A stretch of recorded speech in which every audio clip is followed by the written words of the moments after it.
नमस्कार. आता आपण पाहणार आहात, तुमची मुले तुमचे ऐकत नाहीत का? मग हे कारण असू शकते. भगवान शंकराने सांगितले. चॅनलवर नवीन असाल तर चॅनलला सबस्क्राईब करा. व्हिडिओ आवडल्यास लाईक करा आणि कमेंट करायला विसरू नका. चला तर पाहूया. जय श्री हरी. हरी ओम. नमस्कार मित्रांनो, आज आपण एका अशा विषयावर बोलणार आहोत जो आजच्या काळात प्रत्येक घराची मोठी समस्या बनत चालला आहे. आपण पाहतो की काही मुले आपल्या आईवडिलांचा खूप आदर करतात, तर काही मुले मात्र आपल्याच जन्मदात्यांना छळतात, त्यांच्याशी वाईट वागतात आणि प्रसंगी त्यांना घराबाहेर काढतात. पण तुम्हाला माहिती आहे का की असे का घडते? मुलांनी आई वडिलांना त्रास देण्यामागे कोणते पाप कारणीभूत असते? खुद्द देवांचे देव महादेव यांनी नारद मुनींना यामागचे एक रहस्यमय कारण सांगितले आहे. एका प्राचीन कथेनुसार एका गायीने दिलेल्या शापामुळे कलियुगात अशी दुःख देणारी मुले जन्माला येतात. आजच्या या व्हिडिओमध्ये आपण तीच बोधप्रद कथा पाहणार आहोत. ही कथा शेवटपर्यंत नक्की पहा, कारण यामध्ये लपला आहे तुमच्या आणि माझ्या कर्माचा एक मोठा धडा. ही गोष्ट फार जुन्या काळातील आहे. एके दिवशी नारद मुनी कैलास पर्वतावर भगवान शिव यांना भेटायला गेले. त्यांनी शिवाला प्रणाम केला आणि विचारले, हे देवादिदेव महादेव, आज मी जेव्हा पृथ्वी लोकांचे भ्रमण करीत होतो तेव्हा मी पाहिले की प्रत्येक मनुष्याचे दुसरे अपत्य आपल्या आईवडिलांना त्रास देत आहे. त्यांची आज्ञा पाळत नाही आणि त्यांना घराबाहेर काढत आहे. कलियुगात हे पाप इतके का वाढत आहे? कृपया भक्ताची ही जिज्ञासा शांत करा. भगवान शिव हसून म्हणाले, हे देवर्षी नारद, सध्या कलियुग सुरू आहे आणि ज्या घटनेबद्दल तू बोलत आहेस ती एका गायीच्या शापामुळे घडत आहे. प्राचीन कथा. ब्राह्मण मानव आणि त्याची पत्नी मीना.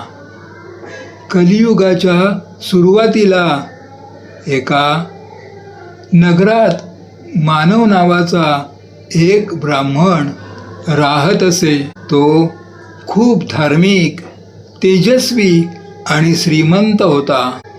त्याची पत्नी मीना अत्यंत सुंदर होती, पण तिचा स्वभाव खूप हट्टी आणि क्रूर होता.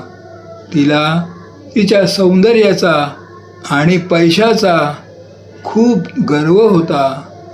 ती नेहमी इतरांची निंदा करायची, भांडण करायची आणि चहाड्या करायची. मात्र ती आपल्या पतीवर खूप प्रेम करायची. त्यांना मूलबाळ नव्हते. मुलाच्या प्राप्तीसाठी त्यांनी खूप दानधर्म केले, अर्धी संपत्ती खर्च केली, यज्ञ केले, पण त्यांना यश आले नाही. या दुःखाने व्याकुळ होऊन मानव ब्राह्मण घर सोडून वनात निघून गेला. साधू आणि चमत्कारी फळ. वनात मानव ब्राह्मण एका नदीकाठी रडत बसला होता.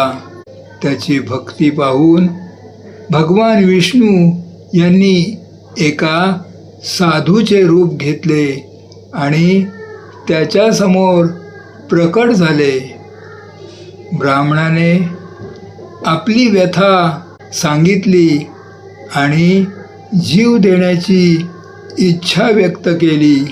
साधूने त्याचे नशीब पाहिले आणि सांगितले की तुला 7 जन्मापर्यंत मूल होणार नाही, त्यामुळे तू मोह सोडून दे.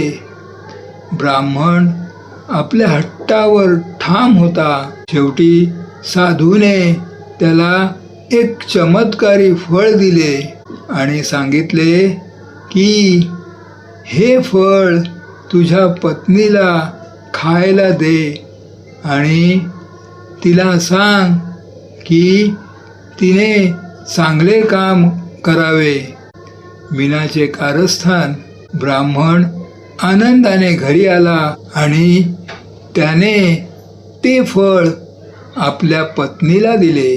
पण मीनाने विचार केला की फळ खाल्ल्याने मी गरोदर होईल आणि प्रसूती वेदना सहन कराव्या लागतील. तिने ते फळ न खाता लपवून ठेवले.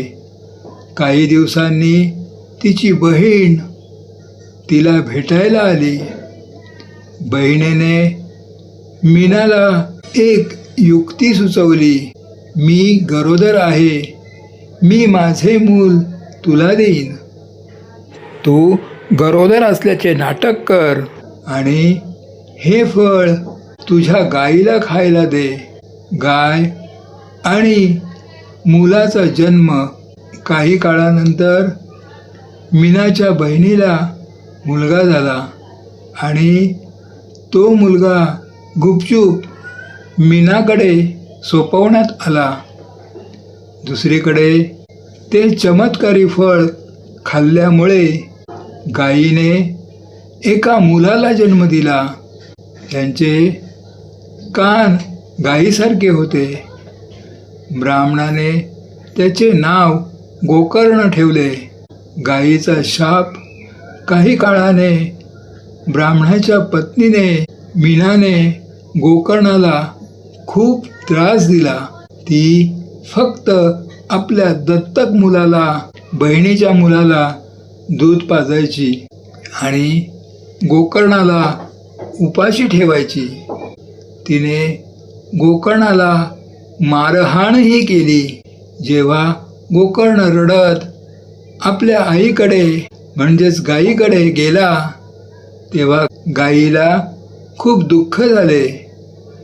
गायीने भगवान विष्णूंची प्रार्थना केली आणि क्रोधात येऊन सर्व स्त्री जातीला शाप दिला.